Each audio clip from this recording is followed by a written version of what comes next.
I think since we've gotten Bron back, we haven't been as organized offensively. Too many random possessions, so that's on me. So it's those three things. Right there. JJ Redick hasn't been shy about flagging the team's messy offense, and you don't need a decoder ring to know he's pointing the finger at LeBron James. James didn't exactly appreciate the feedback. The fallout behind the scenes completely shifted the locker room's energy. We are breaking down exactly what triggered the standoff between the head coach and the self-styled king. Let's start with the Christmas meltdown and Redick's comments. The Lakers got smoked by the Houston Rockets 119-96 on December 25th, 2025. The contest was practically decided before the fourth quarter even started. Houston looked fast and cohesive, while the Lakers played like a bunch of strangers at the Y screaming about blown coverage. Crucially, this blowout happened right after James came back from rehab. Redick hit the podium afterward with an edge we hadn't seen all season. An answer that sent shockwaves through the locker room. Not at all. Not at all. I don't know. I don't know what else to do. I do a lot of joysticking over there on the sideline. Yesterday I said, hey, let's run away toss and bring it up the left side. I want so-and-so in it. It was after a dead ball. It wasn't like I'm calling it on the fly. And we bring it up that side, and the person I want in the away toss isn't over there. It's just like, that's happening so consistently right now. I chalk it up to the holidays. I don't know. The frustration was clear. Redick had been calling out the Lakers off. Redick had been banging the drum about their messy offense ever since James returned. This started back on December 27th, 2025, following a 124-111 loss to the Clippers. He went on record saying the structure collapsed the moment Bron stepped back on the court, though he framed it as a coaching failure to clarify plays. Fast forward to January 8th, 2026. Even after beating New Orleans, Redick wasn't happy. He highlighted the same headaches: bad spacing, missed reads, and total chaos whenever the supporting cast drifted out of position. He acknowledged that Luka Doncic and James are playmaking geniuses, but emphasized that the scheme fails if the other three guys aren't hitting their marks. He noted a staggering stat. Out of 12 plays called coming out of timeouts last night, they botched 8 of them. They even reran 2 of those plays and messed them up a second time. They tried one play 3 separate times and never got it right. That is a massive failure in execution. On January 13th, 2026, following a rout of the Hawks, Redick kept focusing on the negatives, specifically 12 turnovers before halftime. Most were unforced errors, a sign of sloppiness that happens when players stop valuing possession. The analytics backed up every word Redick said. The Lakers sat 10th in the league for turnovers, coughing it up 14.2 times a night. That is alarming for a squad anchored by 2 elite playmakers. Redick didn't attribute it to bad luck. He blamed low basketball IQ, but his critique hit different because he didn't just point out the symptoms. He diagnosed the disease. The chaos began the minute James returned to the lineup, and everyone with eyes knew exactly what the coach was implying. Before James returned from his bout with sciatica, the team was rolling. They went 11-3 in those first 14 games without him. They were a top 5 offense, scoring 115 points per 100 possessions. Luka ran the show, while Austin Reeves played the perfect sidekick, dropping 30-plus points multiple times. Rui Hachimura provided crucial spacing and flexible defense. Look at the game on November 15th, 2025. Facing the Pelicans during the NBA Cup, they dominated. Doncic posted 24 points and 12 assists. Reeves added 31, and DeAndre Ayton owned the glass with 20 rebounds. Hachimura added 14 points within the flow of the offense. No hero ball, just system basketball. It was the same story on December 1st, 2025. Luka went off for 34. Reeves tallied 33 points and 8 dimes. Ayton locked down the paint, the rotations were crisp, the basketball was beautiful. Then James returned, and the defense tanked. Their rating spiked from a solid 108 all the way to 117.8. They went 2-4 over the next 6 games, dropping contests to teams they had crushed just weeks prior. The plus-minus numbers painted a bleak picture. Over 13 games, James was a minus 4.5. Meanwhile, Luka was a plus 2.66, and Reeves was a plus 2.9. Here is the kicker. In the 132 minutes that James, Luka, and Reeves shared the floor, opponents outscored them by 10 points. In one matchup, James scored 18 but finished a minus 33. A teammate who put up a goose egg in the scoring column only finished minus 29. The King was literally more detrimental than a guy who didn't score a single single point. This felt like a rerun of the 2020-2021 season. The talent and system were there, yet the machine sputtered every time James checked in. Accountability vanished. The front office turned a blind eye to the errors, even though they were obvious to anyone watching the broadcast. You would see James bickering with refs instead of sprinting back on D, blowing defensive assignments while his teammates scrambled to cover his mistakes. On offense, he was a statue. No cutting, no movement, no spacing. The game tape confirmed what the stats suggested. Their previously high IQ basketball suddenly looked like a video game glitch happening in real life. Role players who flourished with space suddenly looked confused, their rhythm destroyed by the spacing issues created by James's ball dominance. The franchise had constructed a winning formula without their biggest star. The second he came back, that chemistry evaporated instantly. Easy victories morphed into frustrating losses. Opponents they stomped weeks prior were suddenly solving the Lakers' puzzle. This time, JJ Redick refused to bite his tongue. He watched the same game tape as the rest of us. He saw the analytics and made a dangerous career move. He publicly criticized LeBron James. This leads us to the locker room blow-up and the culture of fear. Insiders report that Redick and James got into a heated exchange immediately following the Christmas Day defeat. That viral post-game soundbite lit the fuse. DeAndre Ayton's reaction to his coach's public criticism told you everything you needed to know about the atmosphere behind closed doors. When the press pressed Ayton about Redick's remarks regarding how awkward practice and the team meeting would be, he just laughed it off. His head coach had just questioned the team's professionalism after a humiliating nationally televised loss. That dismissive chuckle was the only response. And honestly, that tells you everything you need to know about the culture of fear operating behind the scenes. Because when your bench boss stands at a podium and declares he refuses to tolerate another 53 games like that, and the player's instinct is to dodge the issue rather than own it, that's a roster that knows exactly who the problem is but is too terrified to address it. Earlier this year, Ayton actually confessed to this exact power dynamic. He admitted that guys feel like they're walking on eggshells when it comes to telling LeBron how to handle things on the floor. Nobody feels brave enough to coach him up on anything. This isn't just standard locker room gossip. Ayton is one of James's closest guys on the squad. If he's biting his tongue, that anxiety permeates the entire organization. And there is plenty of history showing what happens to anyone who challenges the king. Look at David Blatt. Everything was peachy until friction developed between Blatt and LeBron. Next thing you know, Blatt was fired mid-season while the Cavs were sitting at the top of the conference standings. The win column didn't matter. James went to the front office and Blatt was history. Frank Vogel won a ring with the Lakers in 2020. But the second the team dipped, instead of the captain shouldering the blame, Vogel was painted as the scapegoat and sent packing. People forget that even Eric Spoelstra, now arguably the most respected coach in the game, was on the chopping block too. James's camp forgets how close that really was. Remember that infamous sideline bump?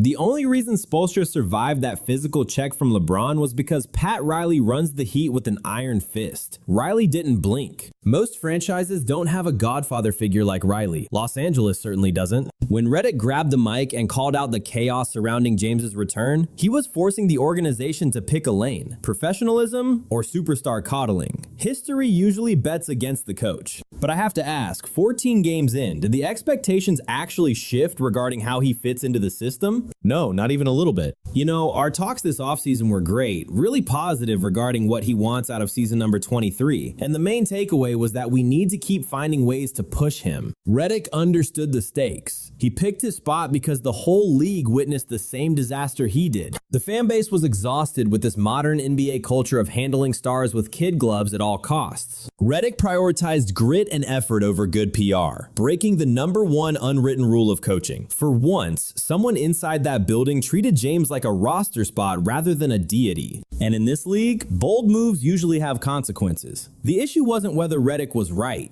It was whether he'd keep his job for saying it. The pattern James has established over 2 decades creates a freeze-out effect that touches teammates, execs, and owners alike. Everyone reads from the same playbook. Cross James and your job security evaporates. That's not a theory, it's a track record written across multiple cities. The NBA runs on relationships, and LeBron's web covers the entire map. Agents know him, the media treads lightly around him, sponsors protect the brand. The checks and balances that exist for every other athlete just vanish when it comes to him. That's why Redick's presser felt so earth-shattering. Coaches don't usually live to tell the tale, yet here he was, standing at the podium after a blowout, voicing the quiet part out loud that everyone else was too scared to say. The squad actually played cleaner ball without their icon. The chemistry flipped instantly. Players who probably nodded along with Redick in private were suddenly forced to pick a side. And in an environment where LeBron has historically exiled dissenters, speaking up is a career risk.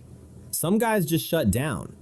Others, like Ayton, used humor as a shield, but nobody stood shoulder to shoulder with Redick to back him up. Nobody validated what the analytics clearly proved. Everyone was too spooked to be real. Now let's talk Luka Doncic and the future Lakers built without LeBron. Luka Doncic has completely rewired the franchise since that massive blockbuster trade from the Mavs in the middle of the 2024-25 season, sending Anthony Davis, Max Christie, and a 2029 first-rounder out in a three-way deal with the Jazz signaled a hard pivot toward building around a 26-year-old phenom for the post-LeBron era while staying competitive. By the time Luka officially touched down in Los Angeles, the organization was already navigating the chaos attached to James. Luka didn't just join a team. He stepped into a soap opera where fear and superstar immunity were standard operating procedure. From day one, Luka established that this wasn't going to be a participation trophy situation. The front office handed him a 3-year, $165 million extension immediately. That wasn't just a check. It was a statement. Luka is the timeline now.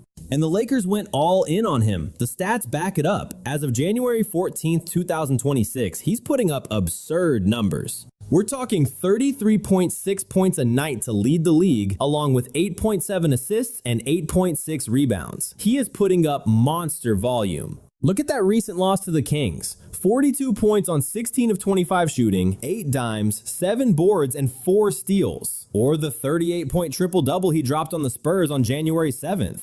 He's been living in the 30s all January. In one game, Luka created 39 of the team's 43 first-half points, either scoring or assisting. Stuffing the stat sheet is just another Tuesday for him. He's already climbing the franchise record books after barely 70 or 80 games in purple and gold. The Lakers are 7-0 when both Luka and LeBron drop 25 or more in the same game. When it clicks, the synergy is there. LeBron went on the record saying he's fine riding shotgun, insisting Luka doesn't need to change a thing. He knows Luka is the franchise cornerstone now. We've seen this movie before. I remember we dug into the analytics a couple of weeks back. The data showed that the non-LeBron lineups, specifically the ones where Luka ran the show, were actually the most potent versions of this squad. And yeah, Joe is gone now, but the point stands. Redick couldn't stop raving about the chemistry boating up between them. It's all about how Luka and the rest of the guys are clicking, especially with James moving off the ball to let Luka cook with that heliocentric offense. You couldn't miss the difference. When Luka ran the point, the ball popped and bodies moved. The second LeBron took over, the offense turned into mud. The floor spacing just opened up without him. Every screen, cut, and pass felt like it had room to operate. The offensive numbers skyrocketed, and on the other end, the defensive intensity was like night and day. LeBron checking in basically tanked the defensive rating by almost 10 points per 100 possessions. Luka, on the other hand, tightened everything up. The young guys stayed locked in. Defensive rotations were sharp, and players held themselves accountable without getting chewed out.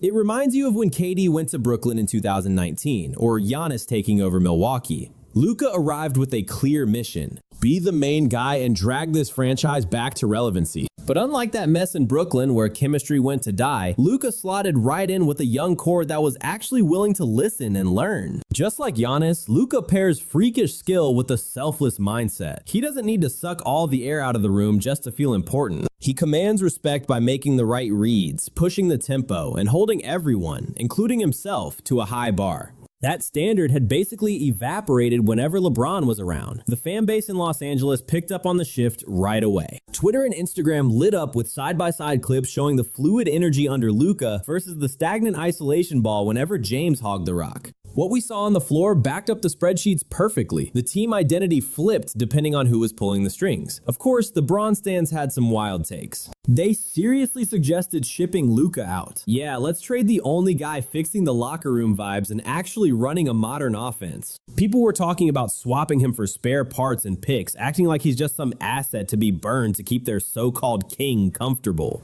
The numbers make that idea look insane. The roster isn't the issue here. The problem boils down to one name: LeBron. But his fanbase glossed over the facts, obsessed with fantasy trades that would supposedly fix what is actually a deep-rooted issue with ball dominance and lack of accountability. The executives aren't blind either. Decisions that used to need a stamp of approval from James are starting to go through without him. The franchise is quietly taking the keys back. Luka has effectively become the center of gravity through his performance, shaping the game plan and earning the kind of genuine respect that LeBron's PR team has spent years trying to manufacture. It's been fabricated for decades. But with a healthy Luka, the Lakers actually look like they could make a run for the title. The floor is spaced, the defense is solid, and the young guns are actually growing because they're allowed to play through mistakes instead of deferring to a star who screams for the ball no matter what. Los Angeles has laid a real foundation with Luka at the helm. And every time LeBron slides back into his old ways and wrecks that structure, it's a wasted night in a season that could actually end with a ring. It's all about protecting the brand of King James. Even if he isn't contributing to winning basketball anymore,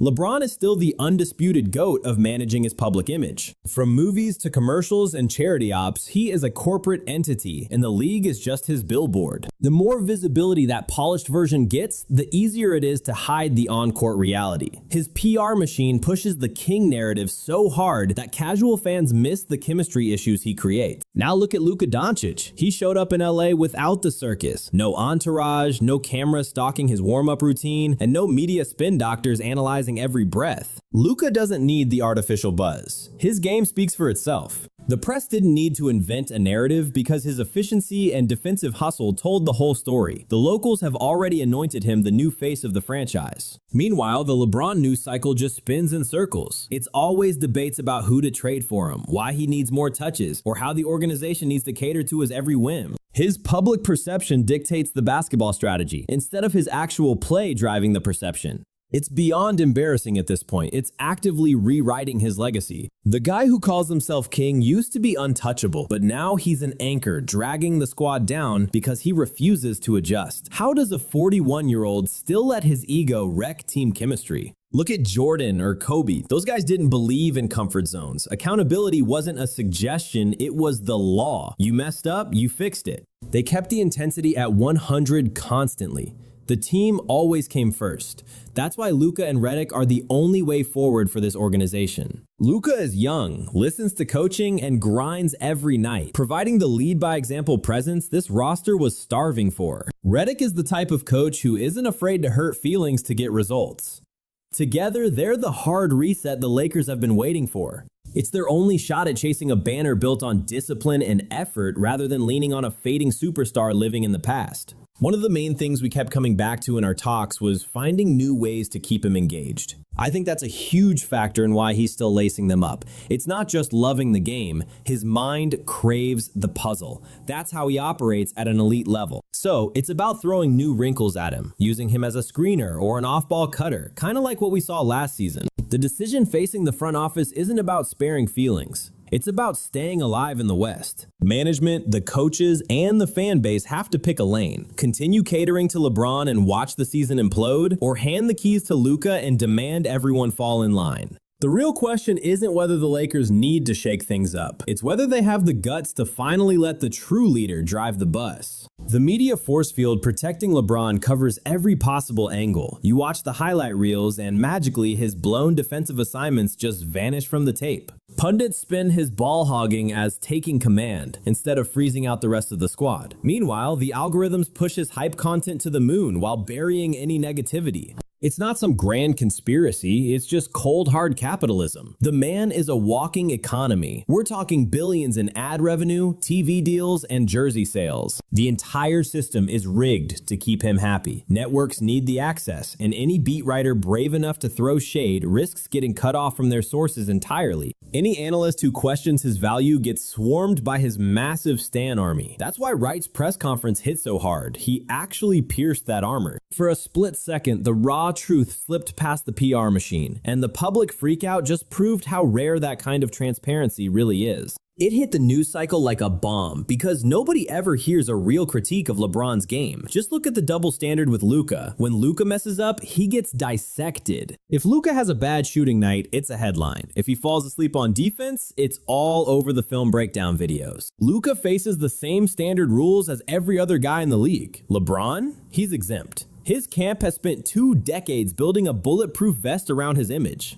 Any criticism gets spun immediately. You're either jealous or you just don't understand basketball. Every bad game gets swept under the rug with a laundry list of excuses. Trash teammates, bad refs, or just age. Which is funny because age never seems to matter when they're pushing the GOAT narrative. The disconnect between the myth of LeBron and the reality on the court gets bigger every year. Eventually, the numbers just don't lie. At some point, what you see with your own eyes overpowers the marketing hype. We might be there right now, especially with the coach dropping truth bombs and the squad actually playing better when LeBron sits. So let's talk about the legacy, that gambling mess, and where we go from here. Since touching down in LA back in 2018, LeBron hasn't just played well, he's completely reshaped the franchise and rewritten the history books. Now at 41, kicking off his 8th season, the longest he's stuck anywhere since his rookie deal, he's the bridge between the post-Kobe rebuild and the incoming Luka era. You can't argue with the hardware. That 2020 bubble ring ended a 10-year drought and hung banner number 17. He was a monster against Miami, putting up nearly 30 points, almost 12 boards, and about 9 assists a night.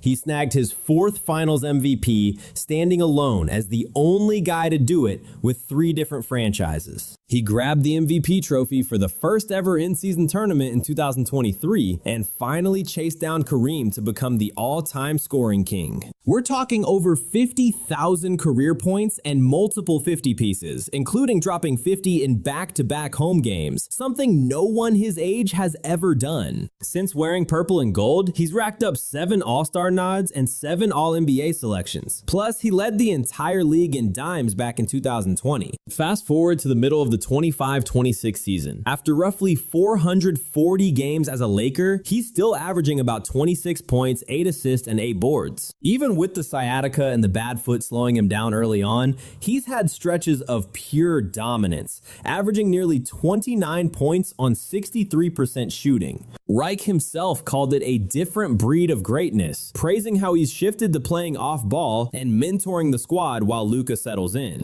But the box scores don't show the dark cloud hanging over the team.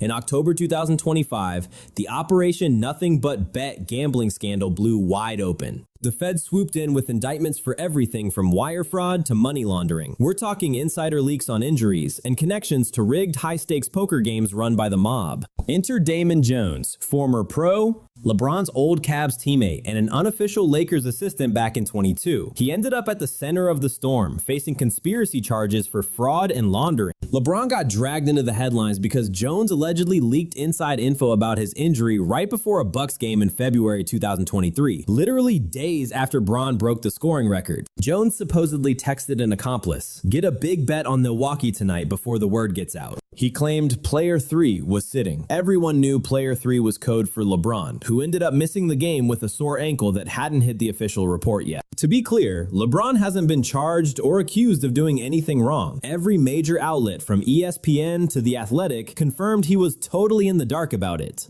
In fact, Bron had already cut Jones off way before the news dropped. Windhorst reported that both LeBron and the Lakers fully cooperated with the league's investigation. It's really just a messy side story, a case of a former friend abusing his access. Still, it adds a weird layer of drama to LeBron's final chapter. As of mid-January 2026, LeBron is juggling two major chronic issues. First, there's the right sciatica, nerve pain that cost him the first 14 games of the season. Then there's the arthritis in his left foot, which keeps flaring up after games. These aren't sudden injuries, it's just wear and tear. That's the price of admission when you're the oldest guy in the league. Every back-to-back is a game-time decision now. He already had to sit out the second night of a set on January 7th because the foot wouldn't cooperate. But look at the stretch around January 12th. He gritted through the Kings game, was listed as questionable against Atlanta, and still suited up to drop a near triple-double. The training staff is watching his minutes like a hawk, trying to keep him fresh for the playoffs while fitting him in alongside Luka. Sitting at roughly 24 and 14 in mid-January, they're holding a top 5 spot in the West. Not bad considering the shaky defense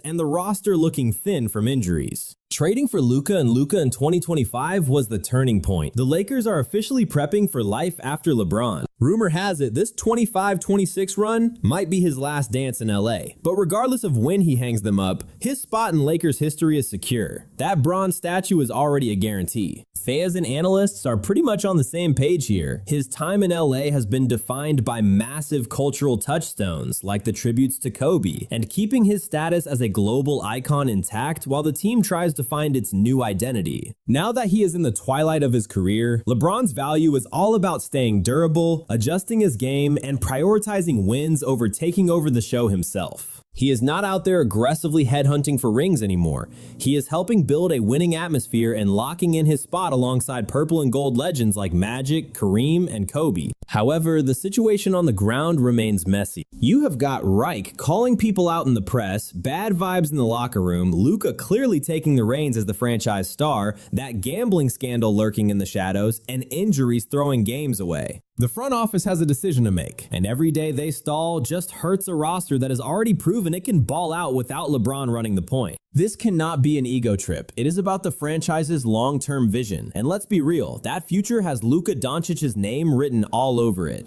The organization is facing a turning point that goes way deeper than hoops. This is a battle for the team's soul. It comes down to whether this historic franchise keeps bowing to a superstar past his peak or makes the tough call to build around the young core they have already secured. Every day without a clear direction just eats away at Luka's prime. Every time the offense slides back into LeBron ball, they waste the chance to build chemistry with the guys who will actually be here long after the king is gone. Letting that locker room beef simmer just creates cracks in the foundation that become impossible to fix later. Reich put his neck on the line in a way most coaches would never dare. He picked honesty over job security. He prioritized the team's needs over the feelings of its biggest celebrity. Whether that bold gamble pays off is totally up to the front office now. The proof is right there, and the stats do not lie. Watching the games tells you the same story the analytics do. This squad clicks when LeBron takes a back seat, but things fall apart when he tries to hog possession like he did for 2 decades elsewhere. Nobody is asking if LeBron can still play. He clearly still has it when the setup is right. The real issue is whether he is ready to swallow his pride and accept a role that helps the team win rather than just padding his own stat sheet. So far, that hesitation has cost the Lakers winnable games. This season is going to decide how history remembers LeBron's run in Los Angeles.